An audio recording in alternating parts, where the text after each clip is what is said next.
नमस्कार, आप देख रहे हैं न्यूज मीडिया मंच और मैं हूं देवेंद्र त्रिपाठी। साइक्लोन मिचुआंग के बंगाल की खाड़ी में उठने की संभावनाएं प्रबल हो चुकी हैं और मैं आपको बता दूं कि जिस तरह का परिदृश्य दिख रहा है उसके आधार पर इतना अंदाजा है या अंदेशा है कि ये तूफान सिर्फ तूफान नहीं बनेगा बल्कि सीवियर तूफान बन सकता है या एक्सट्रीमली सीवियर तूफान भी ये कन्वर्ट हो सकता है, इंटेंसिफाई हो सकता है। वजह यह है कि जब ये बंगाल की खाड़ी में पश्चिमी दिशा में आगे बढ़ते बढ़ते तमिलनाडु और आंध्र प्रदेश के तटों के करीब पहुंचेगा तो उस दौरान एमजेओ जो कि भूमध्य भूमध्य रेखा पर आगे बढ़ते हुए हिंद महासागर में पहुंच चुका होगा, तो एमजेओ का सपोर्ट मिलेगा और वर्टिकल विंड शेयर अब धीरे धीरे यहां पर बदलता हुआ नजर आ रहा है। यानी जो हाई से मीडियम था वो मीडियम से लो की कैटेगरी में होता हुआ नजर आ रहा है।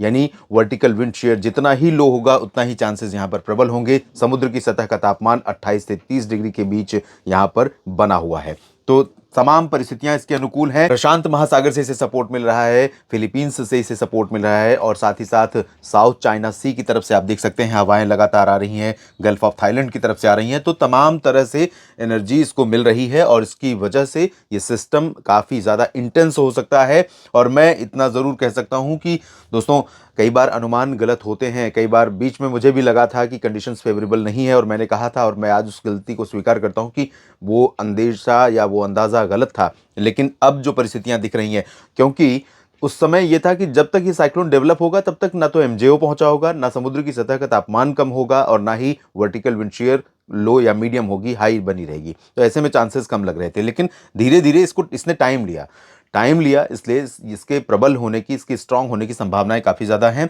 और अगर ये बांग्लादेश या म्यांमार की तरफ भी जाता है तो भारत के तटों के साथ साथ मूव करेगा। भले ही ये तमिलनाडु, आंध्र प्रदेश, ओडिशा या पश्चिम बंगाल या पूर्वोत्तर भारत के भागों पर लैंडफॉल न करे, इसके बावजूद ये सिस्टम जब यहां से मूव करता हुआ इस तरह से आगे बढ़ेगा तो पूरा ओडिशा, आंध्र प्रदेश, तमिलनाडु पहले से ही प्रभावित हो रहा है और तेलंगाना, छत्तीसगढ़, साथ ही साथ पश्चिम बंगाल और झारखंड, बिहार पर भी असर पड़ेगा। अनुमान यह है कि बिहार में अगले हफ्ते यानी कि दिसंबर का जो पहला सप्ताह होगा, यहां पर बिहार, झारखंड, पश्चिम बंगाल में जो ये रीजन है यहां पर बारिश का इंतजार खत्म होगा लोगों का और इस तूफान के चलते काफी बारिश देखने को मिलेगी। लेकिन थोड़ा सा इंतजार करिए और डिटेल में टाइमलाइन में आपको बताऊंगा कि किस दिन यहां पर बारिश होने की संभावनाएं बन सकती हैं। पूर्वोत्तर भारत में भी इसके प्रभाव से बारिश होगी। इस बीच उत्तर भारत में डब्ल्यूडी पहुंचा हुआ है आज और इसके चलते उत्तर भारत के साथ मैदानी इलाकों में, पर्वतीय इलाकों में कई जगहों पर और साथ ही साथ मध्य भारत में कई जगहों पर बारिश होने की संभावनाएं बनी हुई हैं।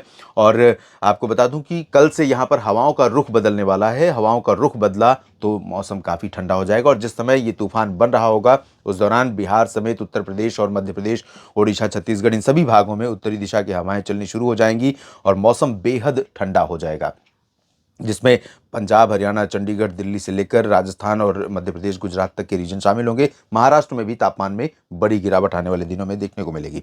इस बीच माफ कीजिएगा, अगले 10 दिनों की बारिश की संभावना इन परिस्थितियों के बीच में अगर मैं करूं तो यहाँ पर आप देख सकते हैं उत्तर भारत के पहाड़ों पर और मैदानी इलाकों में कई जगहों पर बारिश होने के आसार हैं। अनंतनाग से लेकर गुलमर्ग, काजीगुंड, पहलगाम, मनाली, मसूरी, नैनीताल, पंतनगर, पिथौरागढ़ सभी जगहों पर चांसेस रहेंगे। हरियाणा, पंजाब, दिल्ली, राजस्थान के पूर्वी क्षेत्रों, मध्य प्रदेश, उत्तर प्रदेश में अयोध्या, वाराणसी समेत तमाम जगहों पर वर्षा हो सकती है।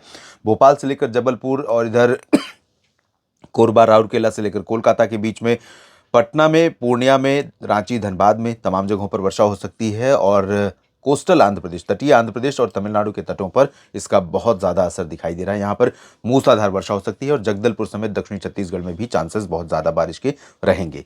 तो तैयार रहिए, कई राज्यों में तेज़ बारिश होने वाली है। उस दौरान जब मौसम बिगड़े, अपने आप को सुरक्षित जगह पर रखें, अपने मवेशियों का ध्यान रखें, अपने लोगों का ध्यान रखें, लापरवाही करने से बचें, क्योंकि इस तूफान के यहाँ पहुंचने के बाद जो थंडर क्लाउड यानी गर्जना वाले बादल जो डेवलप होंगे, जिन्हें क्यूमुलोनिम्बस क्लाउड कहा जाता है, वो बहुत ही भीषण होते हैं और उनके चलते जब लाइटनिंग होती है तो उस लाइटनिंग को सुनना कई बार बहुत भयावह लगता है और लाइटनिंग अगर स्ट्राइक हुई गर्जना के साथ तो कई बार जानलेवा हो जाती है। तो सतर्क रहना होगा। आने वाले दिनों में कई राज्यों में बारिश होने की संभावनाओं के साथ हम लगातार जुड़े रहेंगे आपके साथ और मैं बताता रहूंगा कि किस तरह कहां पर मौसम बदलने वाला है। आप भी मेरे साथ बने रहिए न्यूज़ मीडिया मंच और मौसम तक चैनल पर।